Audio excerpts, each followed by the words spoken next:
for me. Backward can test my rear stroke for me, so it tests stroke distances. You've got the adjustments for changing these stroke distances here.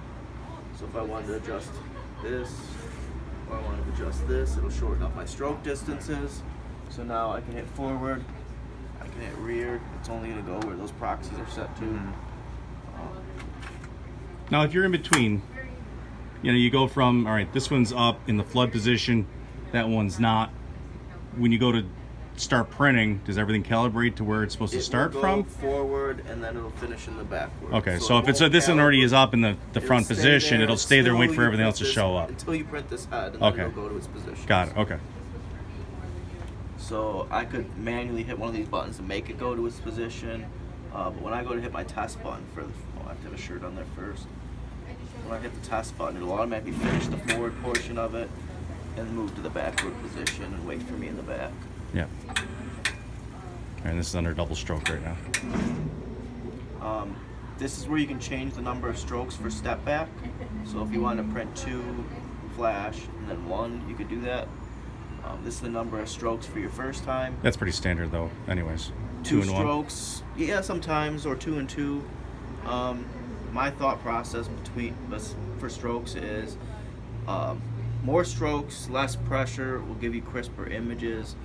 Obviously, I don't want to do 10 strokes. 3's a bit much for myself personally. Usually 2's right about perfect. 2, I usually set it up so that first stroke it comes through.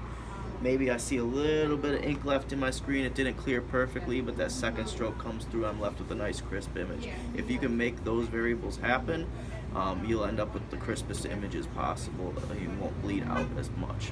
Some people don't want to spend the time to do that extra stroke, so sometimes they'll just compensate with a little extra pressure and get it on that first pass. Obviously, also the faster or slower you go can affect that as well. Slower strokes tend to clear the screens a little better. Faster strokes are going to print faster, but you also have to be careful. You might start flinging ink off on the floor and stuff like that if you go too fast. The speeds are controlled out of percentages of 100, so 100% is the fastest you can go, and on this machine 10% is the slowest you can go. Typically right around that 35, 30, 40 is going to be really good for your thinner inks, your slower speeds, stuff like that. If you want to go a little slower, you could, but usually that's right around where I top out.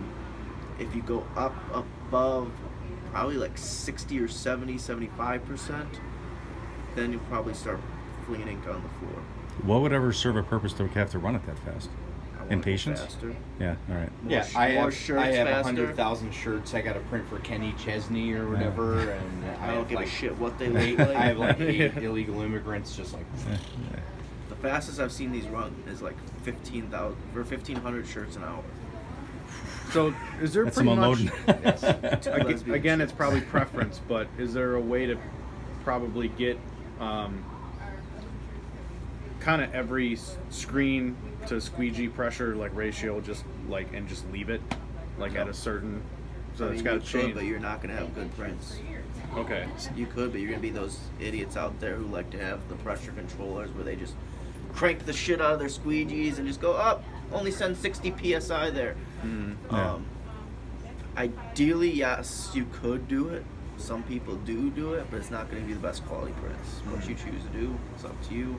There's So every order is two going to rules be in different. screen. You gotta You gotta dial it adjust in it each each time. time. Yeah. Yeah. Ideally, I prefer to back it up and find that happy place for every ink and every job and every shirt. All right. So that should be. That'll be in my built into opinion, that should be setup dialed time, though. in. The Well, time you that's- save on the It setup, that's shouldn't just part of take it. long because ideally you should already be close once you set them. Like Yeah. initially, you're gonna have to set them all up. It's gonna take a little longer for that first Yeah. job on every head.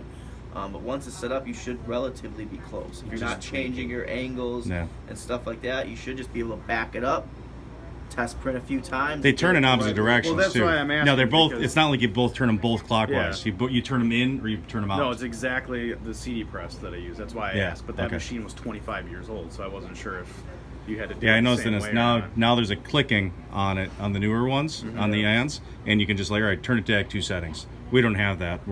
Ours is still flows. Yours actually, these set screws can loosen up over time, and then these become overly loose? loose. Okay. You can tighten these up, and it'll stiffen it up a little bit. Because if they become too loose as you're printing, they can start moving around on you a little bit. All right, good to watch So for. watch out for.